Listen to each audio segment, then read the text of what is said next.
Hey everybody, NFT fans, welcome back to the NIFTSY podcast. I'm your host Eugene, aka crypto-MC. We explore what's going on in the NFT space, try to separate the essence from hype and to realize the potential of NFT as a tool.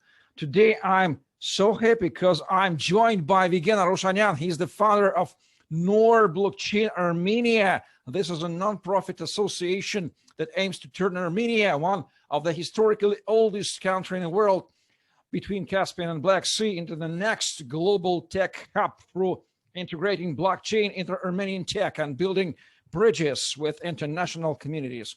Vigen, I'm so happy to have you on the podcast. Thanks for joining me. Thanks for having me. Pleasure is mine, Eugene. Before we start talking about NFTs and its potential, I would love to hear your brief story. How did you get into the blockchain space? Well, I guess I've spoken about this several times, but again, omitting the part where I got encountered with blockchain, I really got into this space in 2017. So the last bull run, let's say. And I got caught into hype as well. The real story is that I was thinking of doing my own project in media, because one of the companies that I run is a media company that is involved in distributing rights of media content. And to me, it was natural. I knew blockchain, I knew this space, and I was thinking that, okay, there is this good idea and this is the real time to do it. But the reality was that it was very, very hard. For the first, as the first reason, there was the lack of specialists. All the talents were already involved in and doing their own projects. And I saw this problem first. I started looking for people. I started connecting to people, and in parallel, that I saw that if not every week, every several days, there were major events happening throughout the world, and there was no Armenia there, despite the technological potential this country has got. Nobody was talking about Armenia, and I came up with this mission of bringing Armenia into blockchain space, and also bringing more blockchain into Armenian technological space. So this is how Nooor was created. And the best byproduct, I will say, is the people that I got to know during this journey, and including you, Eugene. Yeah, I think you have completely succeeded in this mission and successfully enter Armenia into the blockchain space. But let's go back to our main topic, NFTs. Have you already created your personal definition of non-fungible tokens? How do you explain what is it, especially for non-crypto people? Yeah, I would not call this my own definition, but again, it depends on the context. If we're talking about something like media, content, etc., it's easier to explain like, okay, we have something, some virtual representation of something real. So imagine you could stamp something and make something unbreakable, unreplicable, uncopyable, and protect that piece of content. So when you go into the internet and looking for any content, you will know for sure that this content is protected and it's represented by some piece of code, some piece of stamp. And the most important part is that this virtual content is now connected to something real, be it the electricity consumed to mine this block, or be it the vote of the community. But yeah, we have this technological advancement already to protect this piece of content. And in the context of payments, and I love to bring this parallel between the future and the past. To me, it's not a rocket science. I mean, NFTs are just the natural evolution of what crypto will become. And non-fungibility is something that is there for thousands of years. If we take a look at the first examples of payment means, cattle, for example, this was the first non-fungible payment mean of payment. Non-fungibility was there, and it was not a bad thing, but the problem was that for trade to happen, you needed something to be fungible, because the community was limited. More on this, I think we'll have chance to explore later, but yeah, it depends on the context. If we're talking about, again, summing up, if we're talking about something that is virtual, NFT is the representation of something real in the virtual world. If we're talking about fungibility, non-fungibility, is there for ages, and there is nothing new about it. Well, fungibility is the feature the entire world consists all about. But the entire world faced unexpected NFT hype in 2020, 2021. Do you have any thoughts about its reasons?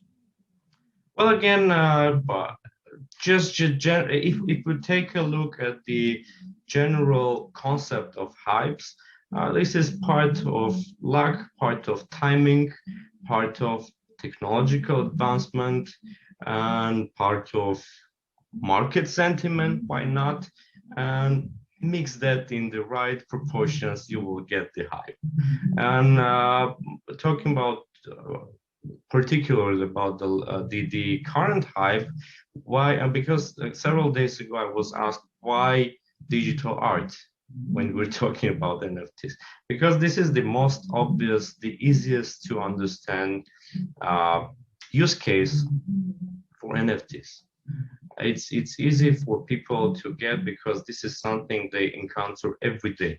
And when you explain like that, okay, you have the images, videos on the internet, you have the problem of protecting the copyright of those, or even know who is the author.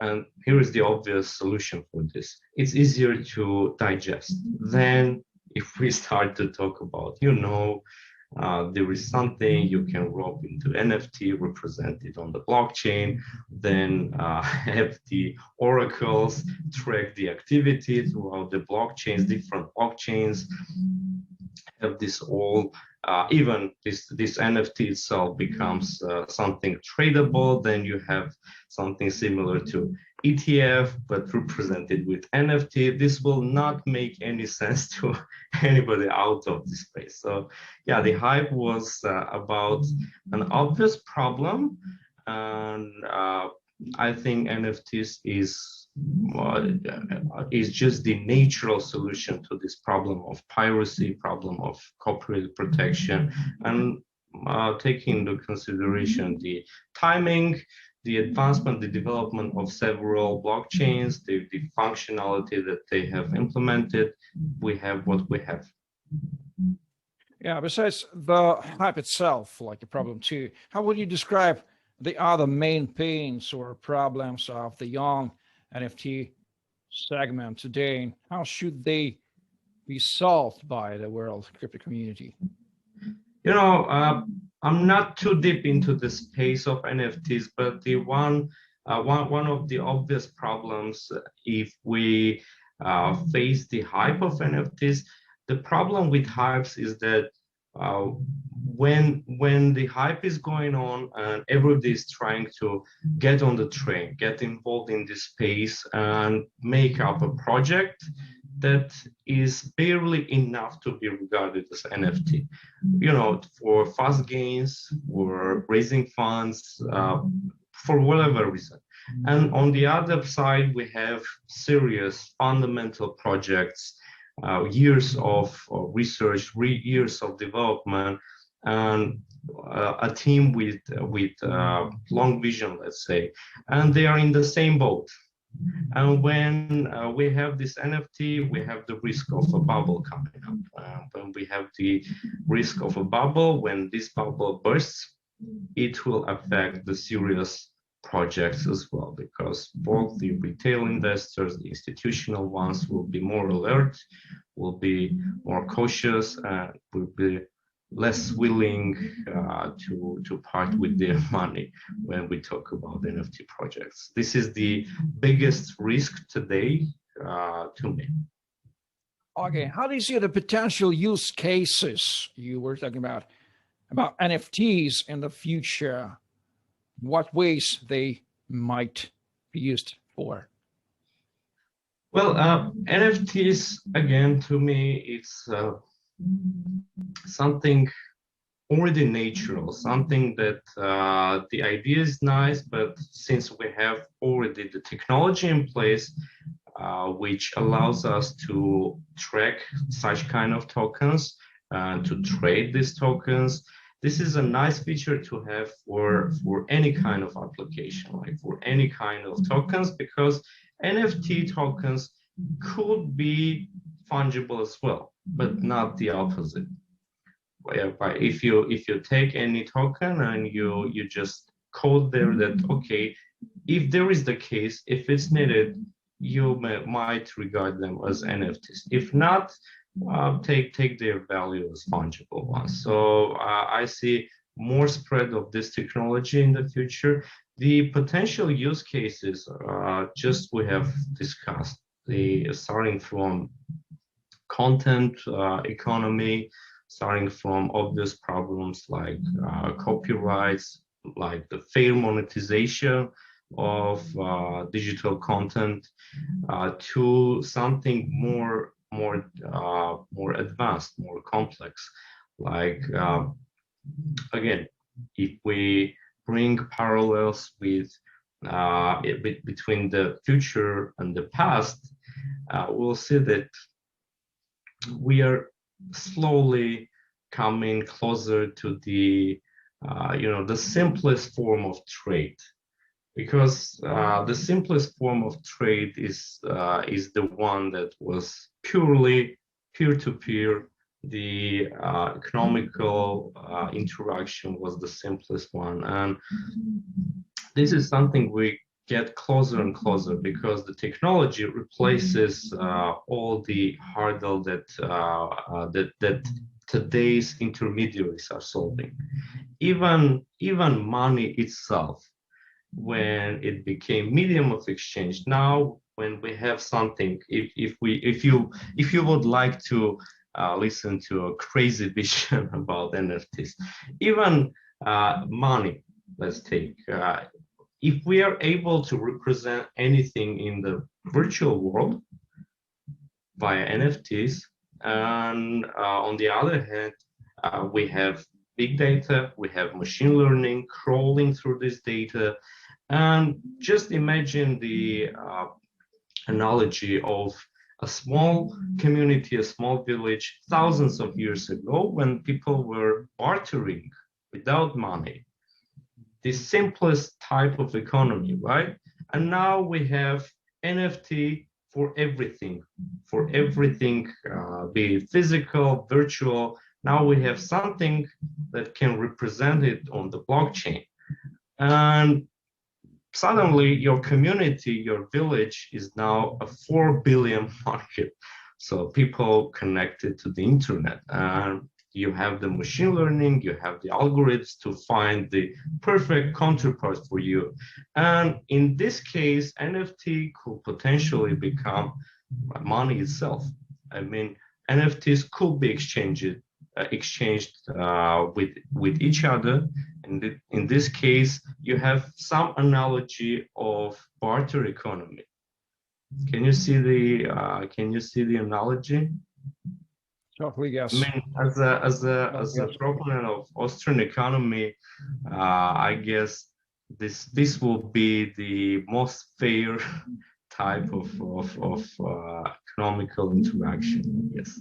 Totally agree with you, because Austrian economics is the best theoretical tool to understand what's going on in crypto space. And that's why me personally come to the crypto space, because I'm economist first. You know that. Thank you for mentioning Austrian Economics. And finally, I would love to ask you what's going on in Armenia right now regarding blockchain. And the question from Maria Vovchok, the hero of my previous episode, she asked me to ask you when we would meet again in Yerevan at the Chainpoint2Х Conference, the famous. Yeah, for sure. We all miss the in-person meetings. Yeah, what's going on in Armenia in terms of blockchain? Everything is developing. More and more people get involved into the space. Both local startups are developing, raising funds, and more people are involved remotely in global projects as well. So it's developing, it's rising naturally. And regarding Chainpoint, I know. Last time we missed it because of the war in Artsakh. All our focus was aimed at the war and pandemic situation, of course. Now we're planning it. I don't want to mention certain dates because it depends on the COVID situation. The vision we have is that Chainpoint must be in person. We cannot substitute the same, the energy doing it online. So it must be in person. It must be on site. And since it's an international conference, we need to make sure that people will have the opportunity to come to Armenia easily. So we're planning it but most probably it will be either the end of this year or the spring of 2022. But for sure, we'll have the opportunity to come together again to raise a cup of Armenian wine together and to celebrate all the achievements that we have got during these 2 years. Well, ladies and gentlemen, if you've never been in Armenia, please pay attention on that. Nooor Blockchain Association exists, and the Chainpoint, a famous international conference, which gathered brilliant, world-renowned blockchain experts, exist and plan to visit. Check the news. Thank you very much again for your vision on the NFT space. It's been a pleasure to understand all that you're thinking. Ladies and gentlemen, you are listening to the NIFTSY podcast. It is supported by the NIFTSY protocol. Please like, comment, subscribe, share, hit the bell button for not missing the future episodes. Vigen Arushanyan, right now from Los Angeles and Yerevan in the future. And Eugene, aka crypto-MC, we're with you. Thank you for listening. See you in the next episodes. Bye. Thank you, Eugene.